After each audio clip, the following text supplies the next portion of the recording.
ಶೃಂಗೇರಿಯ ಉಭಯ ಜಗದ್ಗುರುಗಳ ಆಶೀರ್ವಾದದಿಂದ ಸುಮಾರು 15 ಕೋಟಿ ವೆಚ್ಚದಲ್ಲಿ ಶಿವಗಂಗೆಯ ಶಂಕರಮಠದ ಆವರಣದಲ್ಲಿ ಇರುವ ಶಾರದಾ ದೇವಾಲಯ ಪುನರ್ ನಿರ್ಮಾಣಕ್ಕೆ ಭೂಮಿ ಪೂಜೆಯನ್ನ ಕೈಗೊಂಡಿದ್ದೇವೆ ಎಂದು ಅಖಿಲ ಬ್ರಾಹ್ಮಣ ಸಭಾದ ಮಾಜಿ ರಾಜ್ಯಾಧ್ಯಕ್ಷ ಅಶೋಕ ಹಾರ್ನಳ್ಳಿ ಹೇಳಿದ್ದಾರೆ.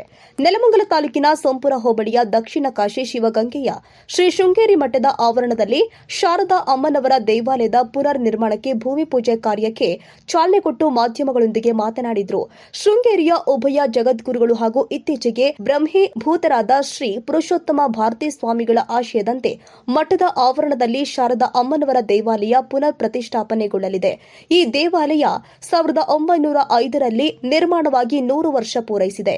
ಆದಿಶಂಕರಾಚಾರ್ಯರು ಕ್ರಿಸ್ತಶಕ 1615ರಲ್ಲಿ ಶಿವಗಂಗೆ ಶೃಂಗೇರಿಯ ಶಾಖಾಮಠ ಪ್ರಾರಂಭವಾಗಿದೆ. ಇದೀಗ ಈ ದೇವಾಲಯ ಶೃಂಗೇರಿಯಲ್ಲಿ ಇರುವ ಅಮ್ಮನವರ ದೇವಾಲಯದಂತೆ ಈ ದೇವಾಲಯ 3 ವರ್ಷಗಳ ಕಾಲದ ಒಳಗೆ ನಿರ್ಮಾಣವಾಗಲಿದೆ. ಅಂದಾಜು 15 ಕೋಟಿ ವೆಚ್ಚ ಖರ್ಚು ಆಗತ್ತೆ ಅಂತ ಅಂದಾಜಿಸಲಾಗಿದೆ. ಭಕ್ತರೆಲ್ಲರೂ ಸಹಕರಿಸಬೇಕು. ಇಂದು ಈ ದೇವಾಲಯದ ಭೂಮಿ ಪೂಜೆಯನ್ನು ಶೃಂಗೇರಿ ಆಗಮಿಕ ಪಂಡಿತರು ಆದ ಶಿವಕುಮಾರ್ ಅವರ ಉತ್ತಮವಾಗಿ ಶಾಸ್ತ್ರೋಕ್ತವಾಗಿ ಕೈಗೊಂಡಿದ್ದಾರೆ ಎಂದಿದ್ದಾರೆ. ಮಠದ ಆಡಳಿತ ಅಧಿಕಾರಿ ಡಿಎಸ್ ಗಣೇಶ್ ಮಾತನಾಡಿ, ಸ್ಥಳೀಯ ಶಿವಗಂಗೆ ನಿವಾಸಿಗಳು ಹಾಗೂ ನೆಲಮಂಗಲ ತಾಲೂಕು ಬ್ರಾಹ್ಮಣ ಸಭಾದ ಪದಾಧಿಕಾರಿಗಳು ಸಹಕಾರದೊಂದಿಗೆ ಇಂದು ದೇವಾಲಯ ನಿರ್ಮಾಣಕ್ಕೆ ಭೂಮಿ ಪೂಜೆ ಜರುಗಿದೆ. ಹಿಂದಿನ ಶ್ರೀಗಳ ಆಶಯದಂತೆ ವಿಶೇಷ ವಿಸ್ತಾರ ಪ್ರಾಂಗಣ, ವಿಭಿನ್ನ ಆಕೃತಿ ಹಾಗೂ ಬೆಂಗಳೂರು ಗ್ರಾಮಾಂತರ ಜಿಲ್ಲೆಯಲ್ಲಿ ಅತಿ ದೊಡ್ಡ ವಿಶಿಷ್ಟ ದೇವಾಲಯವಾಗಿ ಈ ಶಾರದಾ ಅಮ್ಮನವರ ದೇವಾಲಯವಾಗಲಿದೆ ಎಂದಿದ್ದಾರೆ. ಈ ಸಂದರ್ಭದಲ್ಲಿ ಮಠದ ನಿಕಟ ಬರುವ ಆಡಳಿತ ಅಧಿಕಾರಿ ಎಸ್ ಶ್ರೀನಿವಾಸರಾವ್, ನೆಲಮಂಗಲ ತಾಲೂಕು ಬ್ರಾಹ್ಮಣ ಸಭಾ ಅಧ್ಯಕ್ಷ ಜಗನ್ನಾಥ್, ಅರ್ಚಕರು ಆದ ನರಸಿಂಹ, ಕಾರ್ತಿಕ್, ಶಿವಗಂಗೆ ವಿಪ್ರ ಬಳಗದ ಎಸ್ಎ ಅನಂತಮೂರ್ತಿ, ರಾಘವೇಂದ್ರ ರಾವ್, ಹಲವಾರು ವಿಪ್ರ ಬಳಗದ ಪದಾಧಿಕಾರಿಗಳು ಸ್ಥಳೀಯರು ಹಾಜರಿದ್ದರು.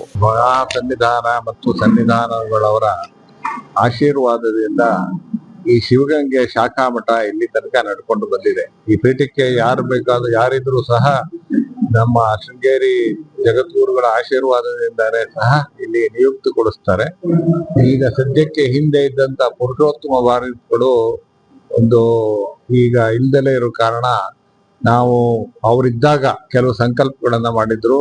ಇಲ್ಲಿ ಶಾರದಾಂಬನವರ ದೇವಸ್ಥಾನವನ್ನ ಒಂದು ಪುನರ್ ನಿರ್ಮಾಣ ಆಗ್ಬೇಕು ಅನ್ನುವ ಒಂದು ಸಂಕಲ್ಪವನ್ನ ಜಗದ್ಗುರುಗಳು ಮಹಾಸನ್ನಿಧಾನ ಮತ್ತು ಸನ್ನಿಧಾನಗಳ ಆಶೀರ್ವಾದವನ್ನ ಪಡೆದು ಈ ಒಂದು ಪುನರ್ ನಿರ್ಮಾಣದ ಸಂಕಲ್ಪವನ್ನ ಮಾಡಿದ್ರು.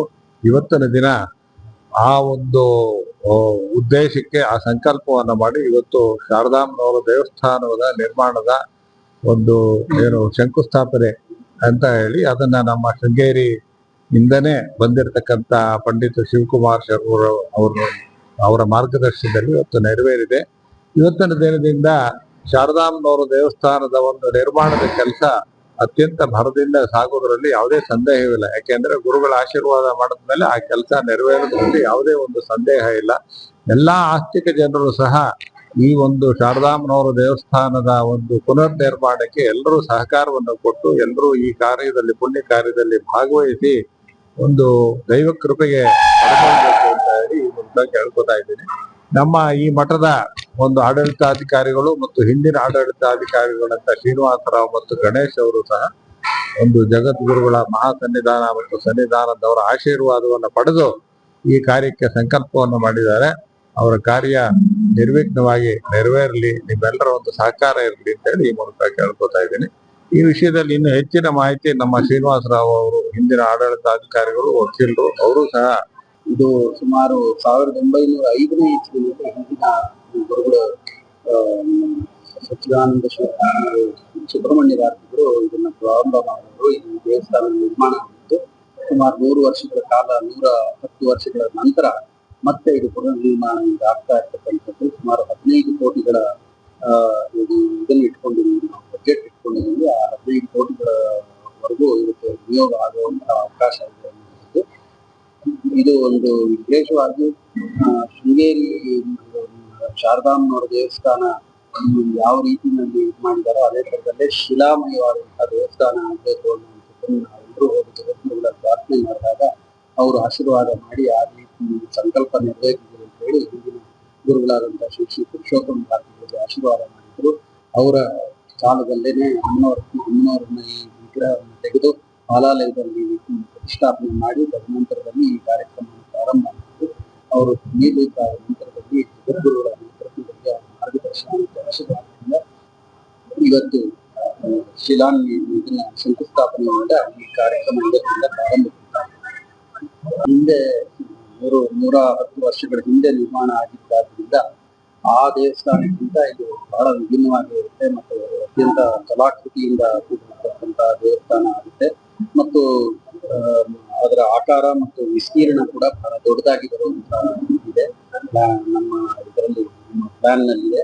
ಆದ್ರಿಂದ ಇದು ಹಿಂದೆ ಇದ್ದಿದ್ದಕ್ಕಿಂತ ಬಹಳ ವೈಭವೋಪೇತವಾಗಿ ಇದು ನಿರ್ಮಾಣ ಆಗಿದೆ.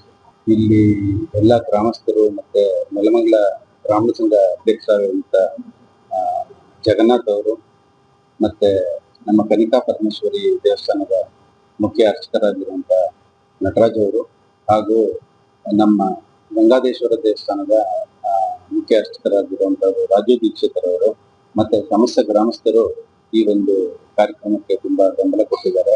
ಎಲ್ಲರೂ ಸಹಕರಿಸಿ ಕೆಲಸ ಮಾಡ್ತಾ ಇದ್ದೀವಿ. ಇದು ಸುಮಾರು ಒಂದು 2ರಿಂದ 3 ವರ್ಷದ ಒಳಗಡೆ ಇದನ್ನ ಕಂಪ್ಲೀಟ್ ಮಾಡಬೇಕು ಅನ್ನೋ ಯೋಚನೆ ಇದೆ. ಇದು ಕಂಪ್ಲೀಟ್ ಆದ ಹೊತ್ತಲ್ಲಿ ನೂತನವಾಗಿ ಶಿಲೆಯಲ್ಲಿ ಮಾಡಿರುವಂತಹ ಒಂದು ದೇವಸ್ಥಾನ ಪ್ರಾಯಶಃ ಬೆಂಗಳೂರು ರೂರಲ್ ಅಲ್ಲಿ ಇದು ಅತಿ ದೊಡ್ಡ ದೇವಸ್ಥಾನವಾಗಿ ಹೊರಹೊಮ್ಮುತ್ತೆ. ಸೊ ಎಲ್ಲ ಜನಗಳ ಆಶೀರ್ವಾದ ಮತ್ತು ಸಹಕಾರ ಬೇಕು ಅಂತ ಹೇಳಿ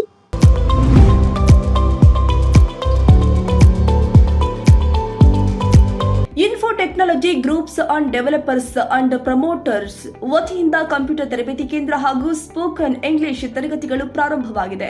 ಕಂಪ್ಯೂಟರ್ ತರಬೇತಿಯಲ್ಲಿ computer basic, data entry, Kannada ಮತ್ತು ಇಂಗ್ಲಿಷ್ ಟೈಪಿಂಗ್ ತರಬೇತಿಯನ್ನು ನೀಡುತ್ತಾ ಇದ್ದು ಅತ್ಯಂತ ಕಡಿಮೆ ಶುಲ್ಕ ಹಾಗೂ ಉನ್ನತ ತರಬೇತಿಯನ್ನು ನೀಡಲಾಗ್ತಾ ಇದೆ.